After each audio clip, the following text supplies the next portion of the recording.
Welcome, travelers of time. Today we're diving into the dramatic world of medieval theater. You mean the sacred and secular performances that entertained and educated medieval society? Exactly. From holy hymns to bawdy humor, medieval theater has it all. But where do we even begin? Come on! We've made it to the Queen's University. The roots of medieval theater sprouted in the church. Around the 10th century, priests used liturgical dramas to bring biblical stories to life during services. 2-1. Behold, the Lord hath risen. Yes, just like that. Plays were in Latin, but soon people wanted something more relatable. So they moved outside the church and started performing in the streets and town squares. Exactly. By the 13th century, these performances became mystery plays, retelling stories of the Bible in local languages. Now these weren't your ordinary plays. Picture this. Wagons rolling through town, each with a different scene in the Bible. They were called pageant wagons. But it wasn't all about religion. By the 15th century, we had morality plays. And don't forget about the costumes and masks. Actors often use them to distinguish between saints, sinners, and devils. Like every man. The story where death shows up to remind us we can't take our stuff with us. A cheerful lesson for the ages. So why does medieval theater matter? Unfortunately, thy queen has excommunicated us from the church. But the reason why medieval theater was so important is because it served as a way to educate largely illiterate masses on Bible stories.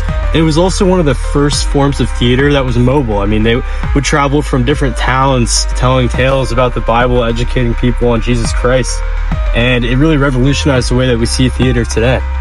Go on. Well, medieval theater introduced a lot of the concepts that we have today, such as character development, symbolism, etc. And this was largely used as a way to communicate the story of the Bible, but it was interpreted and revolutionized, and now that's the reason why we have it today.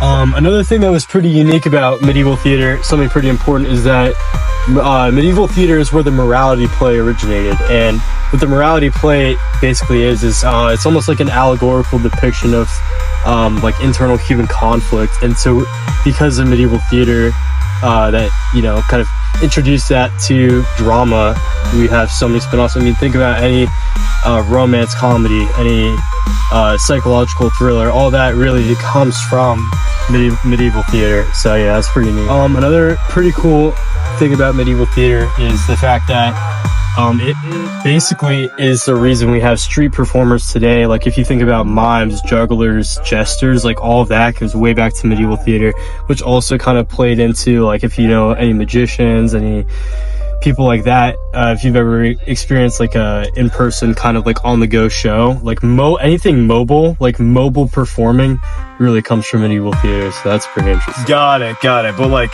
what about mobile performances? That's actually a good question. So not only did they have pageant wagons and, on-the-go traveler performers, but there's also like stationary stagnant theater as well, which is where they would have like a large mansion typically, and every kind of room or subdivision of that actual house would serve as a scene in a play. So they'd have multiple different scenes all in one location, and they'd be able to put on whole performances just in a house, which is pretty impressive back in the day, all things considered. All right, bro, you're just yapping too much. You're giving me too much information. Just like, give me like a brief rundown or like a conclusion, if you will. All right, well, if I had to put medieval theater into one word, I would probably say innovative, because it started off as a way for people to, for the churches really to spread the gospel, because a large amount of people back then were illiterate and they were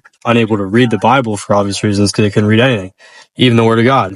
So what they did was they put on these performances to educate people, a lot of the times young people, a lot of the times just in general illiterate people, not super smart people.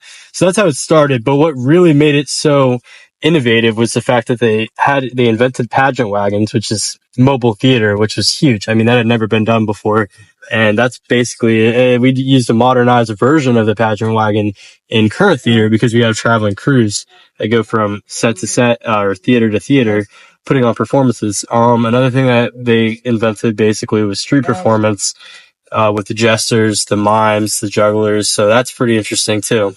So in conclusion, medieval theater was innovative, it was revolutionary, and it's very important to the history of theater and drama as we know it.